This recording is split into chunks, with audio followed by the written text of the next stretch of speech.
Welcome to the Butler Beat. I'm Evie Schultz. And I'm Kaylee Ricks. Today's top story is an update with parking on campus. Butler University can expect to see a new parking facility on campus, complete with businesses occupying the first floor. The multi-use garage will include 15,000 square feet of retail space along with the parking and is scheduled to open in August. Students and members of the local community will have the opportunity to provide feedback in the coming months regarding what restaurants or shops they want to see in the space. The names that have already expressed interest in the space have not yet been released.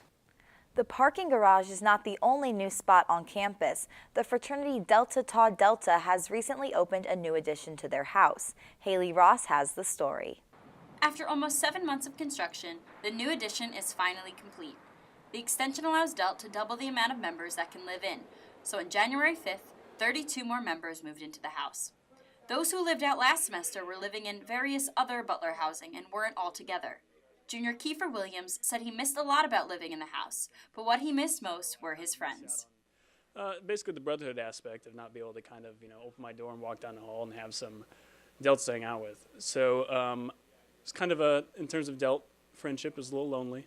The addition may have given a new sense of brotherhood, but that is definitely not all it has added. There's an elevator, so the house is now wheelchair friendly, and the new beds are easily stackable so there can be more room. There is even a lounge on the first and second floor to hang out in. However, sophomore Ben Morkel says what has the men most excited is their new kitchen. With the new addition, we have a new meal plan where we get to eat in the house, a cafeteria, and a chef in the basement of Delt, which is really cool because we get to eat together with all the brothers downstairs. We also don't have to leave our own house to go get food, which is really great. Although construction only started this summer, Junior Nick Lear says this project has been in the works for quite a while. This has been, a number of years in the making. Over 5 years from our house corporation and our alumni association have put in, a lot of time and energy to collect funds from big alumni and stuff like that to, help us get to where we are today. This is the largest renovation the Delt House has ever had, and the fraternity members feel fortunate. There's a lot of Delt chapters across the nation that don't even have a house. So to have us be living in such a great facility is a very great accomplishment for us, and we're very excited to be able to show it off to the Butler community. For the Butler Beat, I'm Haley Ross. With the suspension of Phi Kappa Psi in December, Butler is down to 5 fraternities. Evie Schultz reports. Shock is what many students say they felt after hearing of Phi Kappa Psi's suspension. I was in shock. I didn't even see it coming. I was in shock. I was abroad when I heard the news, and I don't think these group of guys should deserve this. On December 19th, students received an email from Dr. Levester Johnson, Vice President for Student Affairs. Johnson wrote, "Over the past 2 years, Phi Kappa Psi has committed numerous infractions of our student conduct codes and been unable to change its behaviors despite sanctions, meetings with local House Corporation alumni leadership, and more." The news came as a blow to senior Renato Puga. He says he'll never regret joining Phi Psi. It's a place where 2 to 3 years of my life were spent, and in my opinion, 3 of the best years of my life. Andrew Gudak is Renato's roommate at AV. He was the president of Phi Psi when they were suspended. He admits the fraternity had 4 alcohol infractions in the past year, but he believes the administration's punishment was unfair. I don't think that the administration talked to the undergrads in the chapter enough. They talked to our advisor and some of the alumni. After the news broke, students took to social media to voice their opinions. One student even started a petition to save Phi Psi. It received over 1,600 signatures in less than a week. Though many students were upset about the decision, Director of Greek Life Becky Dretzler says there is often a positive side to suspending a fraternity or sorority. Many formerly suspended fraternities have returned stronger than ever. Those chapters are in a different place than they were, and I mean that only in a positive manner. Chapters are very, very successful. They're thriving. That's what you want for every group on every campus. Phi Psi could return to Butler in anywhere from 3 to 5 years. For the Butler Beat, I'm Evie Schultz. On the first day back to classes this semester, students were welcomed back with a 2-hour delay due to ice. Campus staff were hard at work making sure campus activities could resume while students were able to enjoy a few more hours of sleep. Butler's Executive Director of Public Safety, Ben Hunter, says the decision to cancel or delay campus activities is based on the university's preparation. The decision on delays merely are to allow teams to get the campus in shape. It could be from clearing ice and snow to laying down salt, making sure that roads are passable. That's what goes into a delay. This time last year, Butler already had multiple delays due to frigid temperatures, heavy snow, and ice. Winter weather delays are not the only thing students have to worry about on campus. With winter comes sickness. The Center for Disease Control and Prevention says flu activity is high across most of the country, with more cases of hospitalizations and deaths. However, the peak of flu season will be next month. Junior Alexandra Selheim says avoiding the flu is all about preparation. Like you wash your hands before you eat, you use Germ-X after using like one of the public computers in the library or in one of the labs. You just use Germ-X when you're walking down the hall. You just, they have those automatic dispensers and you just stick your hand out and use one of those every once in a while, and basically just keeping anything you put near your mouth and nose clean. Make sure to keep yourself healthy this winter. Butler students are braving the winter weather to hit the gym as part of the HRC's Sweat or Swim to Spring Break program. Emma Edick reports. Students pick a destination to reach by March 6 and work out to go the distance. The duration of a workout or the number of laps corresponds to the number of miles traveled. Senior Nicole Von Helm says the program helps people stay on track with their New Year's resolutions beyond the month of January. This gets people to keep coming and keep getting fit and working out and get all sweaty like me and just have a really good time. It's a great community, a great group of people, good music, good fun, and I just love coming to the HRC. To register, students can visit the HRC's website and choose the destination. Go to Hollywood or even Maui. But remember, 1 minute or one pool length equals 1 mile.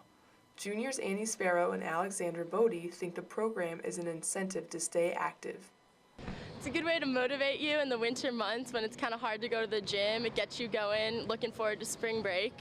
I agree. What up? Students log their minutes with the QR codes posted around the HRC or online. Those who decide to swim can mark their progress on a tracking board.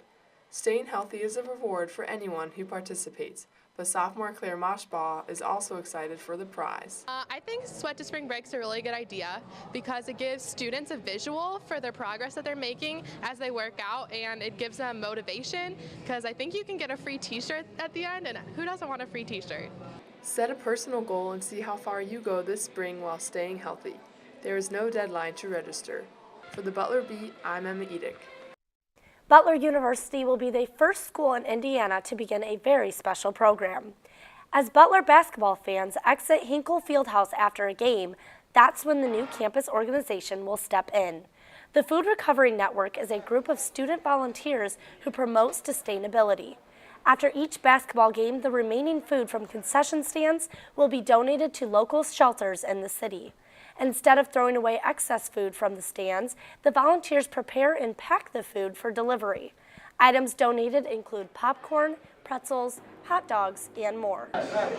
Moving on to news and sports for today, 2 Butler Bulldogs are on their way to Major League Soccer this season. Men's soccer players Zach Steinberger and Brandon Fricke were each selected in the 2015 MLS Super Draft earlier this month. The Houston Dynamo selected Steinberger in the first round with the 8th overall draft pick. The senior says he was able to improve his draft stock through his impressive performance at the MLS Combine in early January. Steinberger's early selection came as a surprise to him. I think originally I was so shocked that I got called 8th overall. I mean, I wasn't expecting to get drafted that high at all. Later in the draft, the Colorado Rapids selected Fricke, a senior defender and team captain for the Bulldogs, in the 4th round with the 83rd overall pick. In other sports news, basketball season is in full swing, and both the men's and women's teams find themselves near the top of the Big East standings. Kyle Beery caught up with the women's team as they try to continue a 7-game winning streak. After a rough 4-8 start, the Butler women's basketball team is suddenly one of the hottest teams in the Big East Conference. Under first-year head coach Kurt Godleski, the Lady Bulldogs have rattled off 7 consecutive wins, landing themselves a game behind first-place Seton Hall. Butler beat rival Xavier 58-54 Sunday, pushing its record to 11-9 overall and 7-2 in the conference. Godleski attributes the team's success to 2 things: a high shooting percentage and accountability on defense. I think it's really a combination of those two things. You know, we put some wins together, and whenever you do that, it builds excitement, and winning kind of breeds winning. The Bulldogs' current streak is the longest since the 2010-2011 season. Sophomore guard Lauren Goodwin says she's not worried about that, though. She's just worried about continuing to play together, a big part of the team's success. Yeah, I mean, I don't really keep up with the past or try to outdo anything. I think we're just playing as hard as we can and working together, and I think that's what's pushed us to this win streak. Junior guard Blair Langloy, who is nursing an injury, said the team has made some good adjustments during the streak.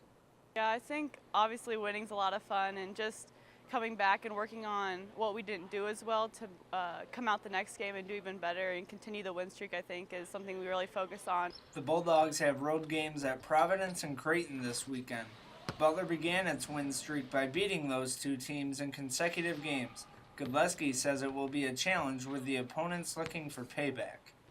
That second time around, it becomes more of a battle of, you know, who can stick to what they're doing and who can do it well. Game times are set for 7 o'clock Friday night against the Friars and 2 o'clock Sunday afternoon in Omaha. For the Butler Beat, I'm Kyle Beery. One longtime Butler employee will leave a lifetime legacy on the athletic department after receiving a special honor earlier this month. Mike Murtaugh has the details. Fans and members of the media will soon notice a change at the Butler Bulls press box next season. On January 8th, the university renamed the Media and Operations Room after Associate Athletic Director of Sports Information Jim McGrath and his wife, Judy. McGrath, who has been at Butler for over 3 decades, says his colleagues surprised him by gathering at the box for a budget meeting. And when I opened the door to the press box, my whole family was standing there. Barry Collier was standing there. Brad Stevens was standing there. And suddenly I realized that this wasn't any kind of a budget meeting I had ever been to. McGrath's son, Chris, says that the family was honored to be there to recognize his father's accomplishments. I mean, we loved it. We've seen everything that he's done. We've known, you know, all the hours that he puts into this job. I mean, it's a 7-day-a-week job. As our whole family, I know that it meant a lot to us. Family has been a common theme for McGrath, who began his career at Butler after being a stay-at-home dad. I was trying to figure out what's the next step in my life going to be, and it kept coming back to sports information. In the office, McGrath's duties include the maintenance of all school records, distribution of team statistics, and the organization of press conferences for coaches such as men's basketball coach Chris Holtman. Assistant Sports Information Director Kit Stetzel says that while McGrath is one of the best at what he does, he has always remained humble. He never once since I've been here said, hey, I've been in this business for X amount of years and this is how you need to do this. Athletic Director Barry Collier says that it's McGrath's passion that sets him apart. I think he does as good a job as anybody, takes a lot of pride in what he does, loves the Bulldogs, and bleeds blue. McGrath's days working in the press box are numbered, as he will begin a new journey this summer. After 34 years, McGrath is set to retire this coming July. When asked how he plans to replace him, Collier said that he joked with McGrath that his plan for now is to walk into his office in June and to convince him to stay for one more year. For the Butler Beat, I'm Mike Murtaugh. Roe v. Wade, a decision that made abortion legal in the U.S., turns 42 years old this month. Butler's pro-life organization Bulldogs for Life traveled to Washington, D.C. earlier this week to take part in the March for Life. 4 members from Butler attended the March for Life last Thursday with Ball State University. The students rallied in front of the Washington Monument, listened to motivational speakers, and marched for the lives of the unborn. We march in what has become the largest human rights demonstration in the world. We march because little lives matter. Marchers began the protest at the National Mall, then walked up Constitution Avenue and ended at the U.S. Supreme Court building on Capitol Hill. Past Bulldogs for Life President Michaela Raffin has participated in the march 4 times. She says her favorite part is always seeing the turnout of people. I just love getting up to the top of the hill on Capitol Hill and looking back and seeing how many people there are behind you and how many people support this cause, because that's really encouraging, because I think a lot of times it seems like you're the only one who believes in it. More than 500,000 people from all over the world participated in the March for Life. The majority of the people who attended were high school and college-age students who called themselves the pro-life generation.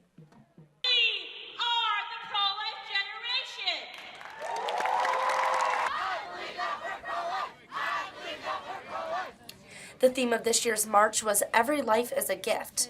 Pro-lifers say they will continue to march year after year until Roe v. Wade is overturned.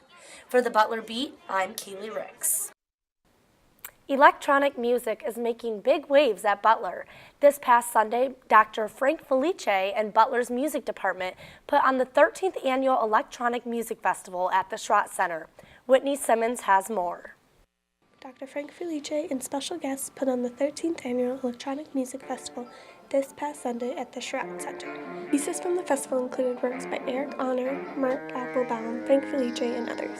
For some performers, they not only did their own pieces, but others as well. I'm also playing a new piece of mine for saxophone and computer called Extensions for saxophone and computer, and then also a piece by a friend of mine named Eddie Davis, who is a PhD student at Duke. And that's titled Sugar Baby. The festival not only had people performing with instruments, but also performing actions along with the piece.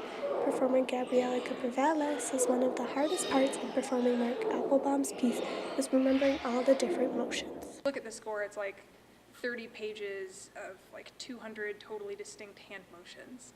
So hard to learn, really hard to perform, especially because I'm not terribly coordinated. In one of Eric Honor's pieces, he uses the sound from a glass and a beer bottle to combine with the electronic music. The glass is part of the performance, and so there's a microphone that's taped to the glass, a contact microphone.